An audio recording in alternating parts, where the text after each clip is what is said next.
Welcome everyone, welcome to textbook super coaching. आज आपण एक महत्त्वाचा विषय आहे तो डिस्कस करणार आहोत. एक महत्त्वाचा टॉपिक आहे. टॉपिक तुम्हाला माहिती आहे की आपले हे जे सेशन्स राहतात शॉर्ट सेशन्स यामध्ये कोणताही अभ्यासाचा टॉपिक नसतो. परंतु अभ्यास करण्यामध्ये काही जे गोष्टी महत्त्वाच्या असतात त्यासाठी आपण हे डिस्कशन करत असतो.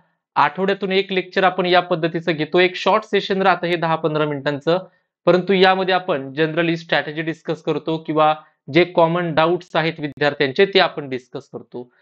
आता बघा, जो कालावधी चालू आहे म्हणजे आता आपण हे लेक्चर जे रेकॉर्ड करतो आहे किंवा घेतो आहे, तर यावेळेस खूप जास्त डाऊट एक कॉमन येतोय, की पुढच्या 3 महिन्यांचं नियोजन आपण अभ्यासाचं कसं करायला हवं, याबद्दलचे बरेच डाऊट आले होते. आता याचं रिझन असं आहे, की पुढचे 3 महिनेच का? बरोबर. आता आपण जर पाहिलं तर नोव्हेंबरच्या पहिल्या आठवड्यामध्ये आता आपण आहोत. जेव्हा आपण हे लेक्चर रेकॉर्ड करतोय, कदाचित तुम्ही त्याला नंतरही व्हिडिओ पाहू शकता. तुमच्या वेळेस तो टाईम थोडा कमी देखील राहिलेला असेल. तर नोव्हेंबरच्या पहिल्या आठवड्यामध्ये आहोत आणि नोव्हेंबर महिना पूर्ण आहे. डिसेंबर आहे आणि जानेवारी आहे. 3 महिने म्हणजे आपण नोव्हेंबर, डिसेंबर आणि जानेवारी बद्दल बोलतोय. तर हे बोलण्याचं रिझन काय आहे? आता ज्यावेळेस मी हे लेक्चर रेकॉर्ड करतो आहे, 2024 मध्ये परीक्षा कधी होणार आहेत याच्याबद्दल कोणतीही आयडिया आता अजूनही आयोगाने दिलेली नाही. म्हणजे टेंटेटिव्ह टाइम टेबल कोणतंही आलेलं नाहीये.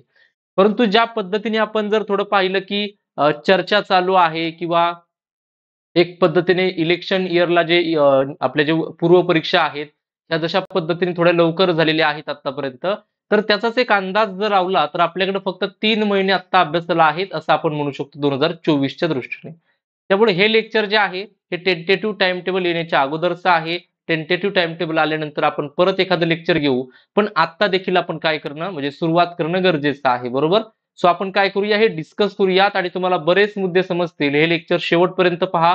एक तरी तुम्हाला पॉइंट असा मिळेल ज्यामध्ये तुमच्या अभ्यासामध्ये इम्प्रूव्हमेंट आहे ती होऊ शकते. चला सुरुवात करूया आपल्या टॉपिकला. पुढील 3 महिन्यांचं अभ्यासाचं नियोजन आपण कसं करू शकतो. बाकी बघा बेसिक इन्फॉर्मेशन आहे की आपण जर राज्यसेवा 2024 ची तयारी करत असाल तर विजयपथ नावाची बॅच आपल्याकडे आहे. जर आपण 2024 मध्ये कंबाईन करत असाल तर संकल्प नावाची बॅच आपण एक कॉम्प्रिहेन्सिव्ह बॅच ऑलरेडी सुरू केली होती. या व्यतिरिक्त आता लास्ट वीक मध्ये म्हणजे मागच्या आठवड्यामध्ये आपण नवीन विद्यार्थ्यांसाठी एक कंप्लीट नवीन बॅच 2024च्या विद्यार्थ्यांसाठी एमपीएससी फाउंडेशन कोर्स 2024 हा लॉन्च केलेला आहे. तुम्हाला राज्यसेवा आणि कंबाईन दोन्हीमध्ये हा मदत करेल. याच्या अंतर्गत खूप सारे तुम्हाला फायदे आहेत. तुम्ही एनरोलमेंट करू शकता. कोड यूज करा कॅपिटलमध्ये अनिकेत. मॅक्सिमम डिस्काउंट तुम्हाला मिळून जाईल. बाकी बघा आता आपली 8 तारखेला एक महत्वाचा वेबिनार आहे 8 नोव्हेंबरला म्हणजे बुधवारी. या वेबिनार मध्ये आपण किंवा एक वर्कशॉप आहे. या वर्कशॉप मध्ये आपण 2024-25 चे जे काही विद्यार्थी आहेत आपले त्या सर्वांचे जे डाऊट्स आहेत ना ते एका गुगल मीट द्वारे म्हणजे एक प्रकारे मीटिंग असणार आहे. जनरली आपण लेक्चर घेतो ते लेक्चर वन वे असतं बरोबर. आपण ऐकता आणि एका साइडने जे टीचर आहेत ते बोलत असतात, तुम्ही ते ऐकत असता. परंतु बुधवारी ही जी मीटिंग असणार आहे किंवा हे जे वर्कशॉप असणार आहे हे टू वे कम्युनिकेशन आहे. तुम्ही तुमचे डाऊट्स या ठिकाणी विचारू शकता. याची जी लिंक आहे फॉर्म म्हणजे ज्या ठिकाणी तुम्हाला तुमचे डाऊट मेसेज करायचे आहेत हा गुगल फॉर्म तुम्हाला सर्क्युलेट केलेला आहे. 7 वाजता संध्याकाळी हे वर्कशॉप आहे. तुम्ही नक्की अटेंड करा. 2024-25 मध्ये जर तुम्ही एमपीएससी देण्याची तयारी म्हणजे विचार करत असाल किंवा तयारी करत असाल तर तुम्हाला फायदा होऊन जाईल. बाकी टेलिग्रामला नसाल तर टेलिग्राम चॅनल जॉईन करून घ्या. लेक्चरच्या शेवटी मी तुम्हाला सांगेल की व्हॉट्सअपला आणि टेलिग्रामला कसं जॉईन तुम्ही होऊ शकता. त्यावेळेस तुम्ही काय करा जॉईन करून घ्या. 2 टेलिग्राम चॅनल आपले. एक जॉग्राफीचा आहे geography by Aniket sir. Search करा तुम्हाला मिळून जाईल. चला डिस्कस करायला सुरुवात करूया. सर मेन मुद्दा आहे की आता आपल्याकडे क्लिअरिटी कुठपर्यंत आहे बरोबर. जेव्हा आपण हे लेक्चर घेतोय किंवा तुम्ही पाहत असाल आताची क्लिअरिटी किती आहे आपल्याकडे बघा. तर कालच बघा आयोगाने 2023 त्या ज्या परीक्षा आहेत ना संपूर्ण त्यांच्या मुख्य परीक्षांचा शेवट जो आहे तो केलेला आहे. शेवटच्या तारखा ज्या पेंडिंग होत्या या सर्व तारखा आपल्याला देऊन टाकल्या. फॉर एक्झाम्पल या अगोदर कंबाईन मेन्सच्या तारखा आपल्याकडे आलेल्या होत्या. आता 5 नोव्हेंबरला ग्रुप बी ची मेन्स आहे आणि कंबाईन ग्रुप सी ची मेन्स आहे ती 17 डिसेंबरला बरोबर. सो डिसेंबर महिना म्हणजे 2023 मध्ये तो आपल्या कंबाईनचा पूर्ण विषय या ठिकाणी मिटतोय. राहिला प्रश्न होता राज्यसेवेचा किंवा नागरी सेवा पूर्व परीक्षा 4 जूनला झाली होती आणि त्याच्या अंतर्गत वेगवेगळ्या मुख्य परीक्षा होत्या. तर त्याचंही कंप्लीट टाइम टेबल आपल्याकडे आयोगाने आता दिलेला आहे. तुम्ही पाहू शकता राज्यसेवा मुख्य परीक्षा 2023 ही 2024च्या जानेवारीमध्ये 20, 21 आणि 22 ला होणार आहे. यानंतर स्थापत्य अभियांत्रिकी 28 जानेवारीला, विद्युत अभियांत्रिकी 28 जानेवारीला, वैद्यमापनशास्त्र निरीक्षक म्हणजे मेट्रोलॉजीची एक्झाम जी आहे ती 4 फेब्रुवारीला आणि अन्न व औषध प्रशासन सेवा 10 फेब्रुवारी या तारखा आतापर्यंत आपल्याकडे आलेल्या आहेत. आयोगाने 10 फेब्रुवारी पर्यंत आयोग आता पोहोचले. बरोबर. आता मुद्दा असा आहे बघा की 10 फेब्रुवारी पर्यंत आपली कोणतीही परीक्षा आता होणार नाही हे क्लिअर झालेलं आहे 2024 ची. आता मग 2024च्या परीक्षा जर व्हायच्या असतील, तुम्हाला माहिती असेल पुढच्या वर्षी एवढी गडबड आपण का करतो आहे 2-3 महिन्यामध्ये, कारण इलेक्शन्स आहेत. बरोबर. लोकसभेचे इलेक्शन एप्रिल मे मध्ये जनरली होतात. तर तो एक पिरियड आहे. एप्रिल मेच्या टाइमला आचारसंहिता असते. मार्च पासूनच मला वाटते लागू होते 15 तारखेच्या नंतर काहीतरी. तर तो एक टाइम आहे किंवा ती एक गोष्ट आहे ज्यामुळे आपण एवढी गडबड आहे ती आता या ठिकाणी करतोय. आता जर आपण लास्ट तारीख आपल्याकडे आहे 10 फेब्रुवारी, तर कॅल्क्युलेट समजा केलं, मी तुम्हाला कॅलेंडर दाखवतो बघा. फेब्रुवारी महिन्याचं हे कॅलेंडर आहे आणि 2024च्या फेब्रुवारीचं आहे. जर आपण लास्ट तारीख पहिली आयोगाने जिथं क्लिअरिटी आपल्याला दिलेली आहे आत्ताच्या कंडिशनला, ती आहे 10 फेब्रुवारी शनिवार. ओके. आता जर पूर्वपरीक्षा आपल्याला घ्यायच्या असतील, तुम्हाला माहिती आहे आपल्या पूर्वपरीक्षा शनिवारी किंवा मोस्ट प्रोबेबली रविवारी होतात. बरोबर. जर आपण आता तारखा पाहिल्या पुढच्या बघा, तारीख कोणकोणत्या आहेत? 11 तारीख आपल्याकडे आहे, 18 आहे, 25 आहे आणि शनिवार जर पाहिले आपण तर 17चा एक शनिवारी आणि 24चा एक शनिवार तुम्हाला पाहायला मिळतो. बरोबर. तो 10 तारखेला आता परीक्षा होईल आपल्या 2023च्या सगळ्या परीक्षा 10 फेब्रुवारीला ऑलमोस्ट संपतील. मग तारीख राहते 11, पण 11 तारखेला लगेच पूर्वपरीक्षा घेतील का ही मेन्स झाल्यानंतर? तो एक मोठा प्रश्न आहे. घेऊ पण शकतात, काय सांगता येत नाही. बरोबर. सो 11 तारीख म्हणजे 11 फेब्रुवारी, 18 फेब्रुवारी, 25 फेब्रुवारी हे रविवार महत्वाचे आहेत. मार्च महिन्याचा विचार केला तर मार्च महिन्यामध्ये बघा आपल्याकडे 3 महत्वाच्या तारखा आहेत. 3 मार्च, 10 मार्च आणि 17 मार्च. तो जर 2 पूर्वपरीक्षा घ्यायच्या असतील तर एका महिन्यामध्ये राज्यसेवा म्हणजे फेब्रुवारीमध्ये फॉर एक्झाम्पल राज्यसेवा घेतील आणि मार्च मध्ये समजा कंबाईन घेऊ शकतात. तर 3 रविवार आपल्याकडे आहेत.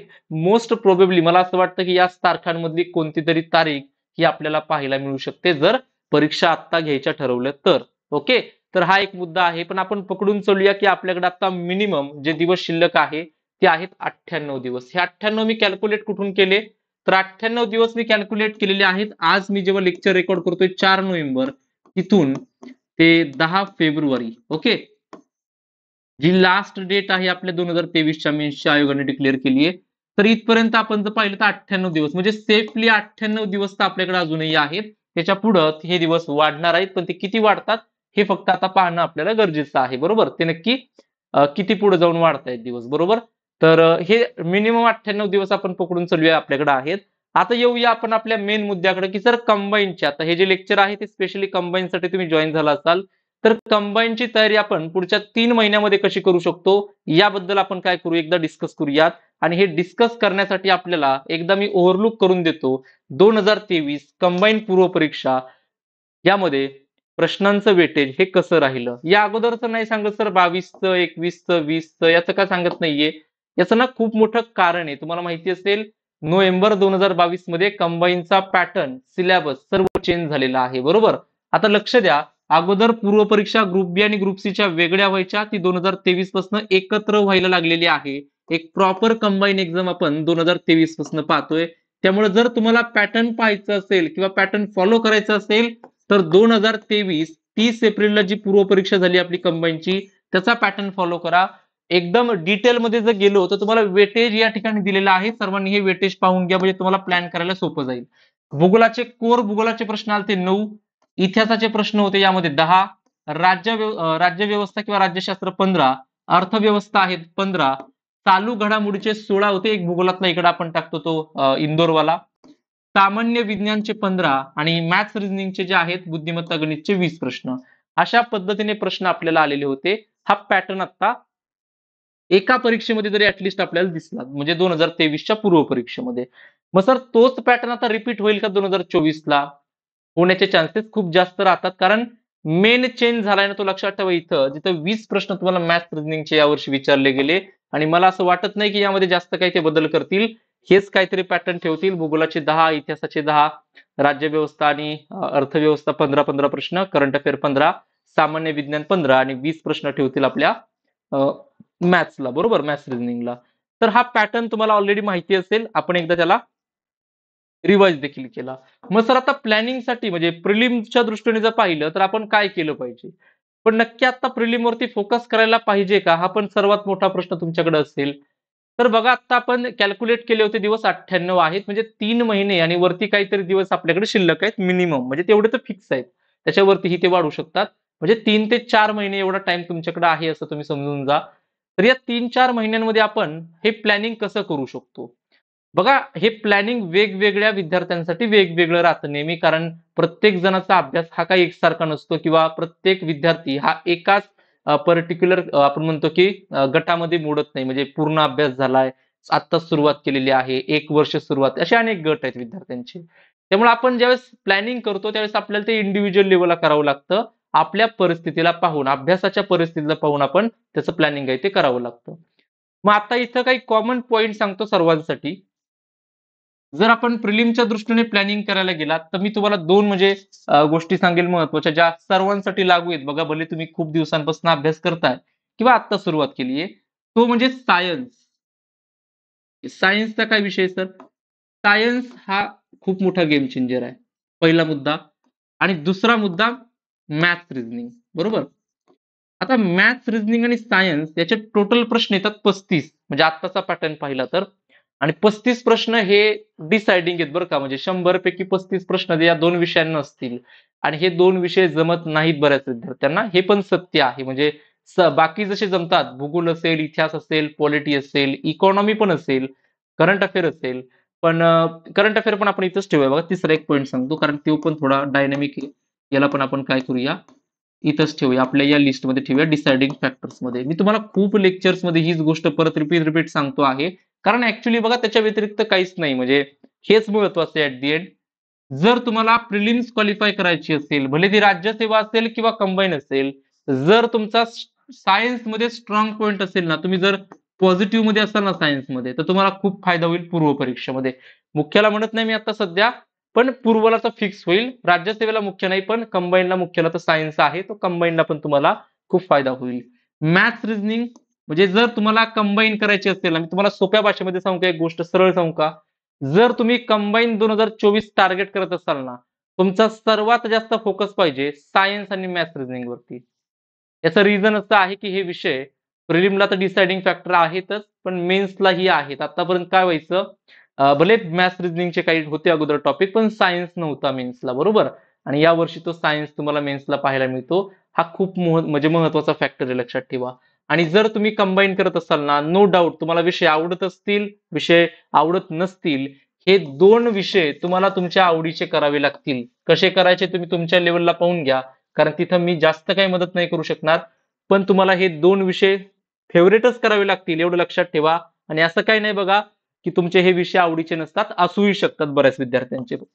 काही लोकांना मॅथ्स रिझनिंगचे प्रश्न लगेच सुटतात, काहींना सायन्सचे सुटतात, काहींना सायन्स अजिबात जमत नाही, मॅथ्स रिझनिंग पण जमत नाही, तर थोडा प्रॉब्लेम क्रिएट होऊ शकतो आपल्याला, प्रिलिम्स मध्येच होऊ शकतो, बरोबर? सो तुम्हाला ते जर टाळायचं असेल, तुमचा जो टाइम आहे ना 100% तुम्ही दिवसामध्ये जेवढे काही अभ्यास करत असाल त्यातला मेजॉरिटी टाइम तुम्ही या 2 विषयाला द्या आणि बाकी विषयांचं प्लॅनिंग करा व्यवस्थित. प्लॅनिंग करण्यासाठी आता काय कराल बघा, आपल्याकडे किती नोव्हेंबर महिना आहे, डिसेंबर आहे आणि जानेवारी आहे आणि फेब्रुवारीचे पहिले 10 दिवस आहेत, बरोबर? एक काम करा, प्रत्येक दिवसामध्ये आपल्याला किती वेळ भेटतोय अभ्यासाला, 8 तास मिळतायत, 10 तास मिळतायत, 15 तास मिळतायत की 5 तास मिळतायत, 4 तास मिळतायत, हे पहा. त्याचं एकदा गणित करा. समजा तुम्हाला 5 तास मिळत आहे सर आपल्याला, बरोबर, अभ्यासाला. तर या 5 तासामध्ये आपला फोकस जर पूर्व परीक्षा कंबाईनला प्रॉब्लेम येत नाही बरं का, तसा प्रिलिम आणि मेन्सचा आत्ता नाही येत, म्हणजे या वर्षीपासून. त्याचं रिझन सांगतो की प्रिलिम्स आणि मेन्सचा सिलेबस खूप वेगळा नाहीये, एकदम तुम्हाला मर्जच पाहिला. म्हणजे मेन्सचा अभ्यास जर तुम्ही केला तर तुमची प्रिलिम अशीच होऊन जाईल जर तुम्ही कंबाईन करत असाल तर. असं वेगळं डिवायडेशन जे अगोदर होतं 2022 पर्यंत, ते आता राहिलेलं नाही. तुमची कंबाईन ही जीएस वरती खूप डिपेंड आहे आणि म्हणजे जीएस वरती मेजॉरिटी डिपेंड आहे, पण डिसाइडिंग फॅक्टर तुमचा मॅथ्स रिझनिंग राहतोच, बरोबर? तर तो लक्षात ठेवा. तर तुम्ही काय कराल की आता जेवढे काही तुम्हाला तास मिळत आहेत किंवा जेवढा काही वेळ तुम्हाला मिळतो आहे, तुम्ही त्याला डिवाइड करा. त्यातला मेजॉरिटी जो टाइम आहे तुमचा तो सायन्सला आणि मॅथ्स रिझनिंगला तुम्ही द्या.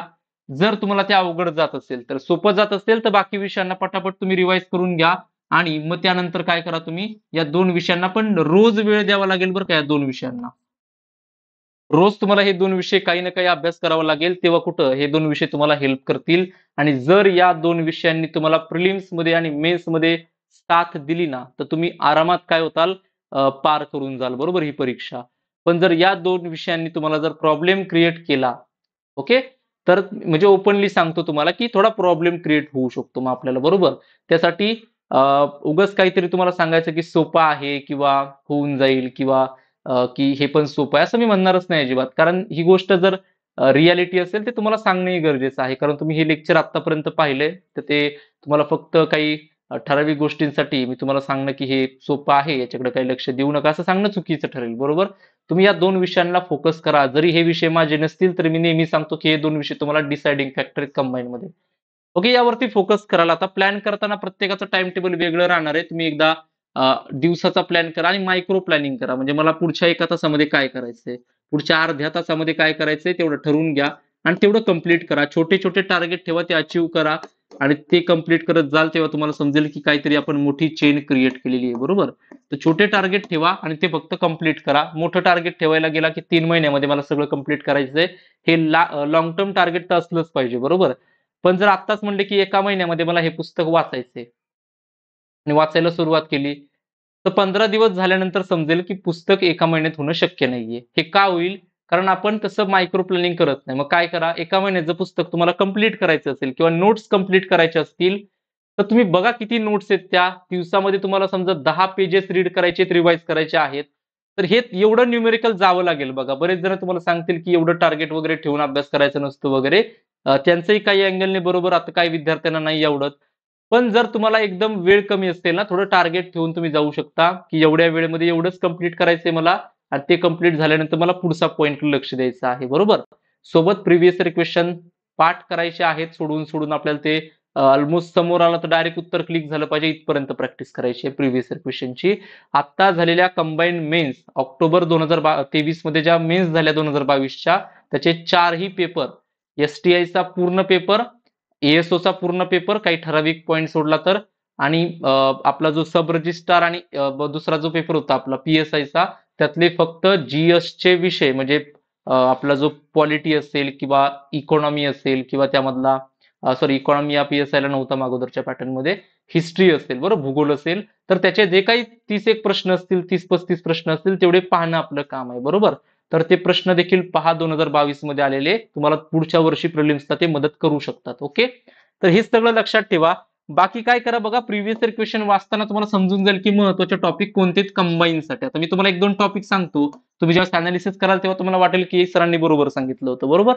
तर प्रिव्हियस इयर क्वेश्चन करायला गेला ना, तुम्हाला एक पॉइंट समजेल की कंबाईनला प्रश्न जो येतोय ना, अलीकडच्या काळामध्ये जर इतिहासाचा विचार केला तर बघा, एक जोड्या लावाचा प्रश्न येतो. त्यामध्ये तुम्हाला 4 महत्त्वाच्या संस्था देतात आणि 4 पुढे व्यक्ती देतात. तुम्ही म्हणाल की सर संस्थावरती आणि व्यक्तीवरती प्रश्न येतो, हे तर कोणी सांगू शकतं. पण संस्था कोणत्या किंवा चळवळी कोणत्या, स्पेशली एक चळवळ राहते तुमच्या कामगार चळवळीमधली, ट्रेड युनियन मधली कोणती तरी एक राहते. यानंतर एक राहते काँग्रेसच्या अंतर्गत असलेले जे पक्ष होता म्हणजे आपला सोशलिस्ट पक्ष, समाजवादी पक्ष, त्याचा एखादा नेता विचारतात. एक साम्यवादी तुम्हाला चळवळ पाहायला मिळते. एम-एन रॉय येतात काही वेळेस रॅडिकल पक्षाचे किंवा काही वेळेस असेच काहीतरी नाव तुम्हाला दिलं जातं, बरोबर? आणि अजून एखादा असा ऑप्शन असतो चळवळीमधलाच.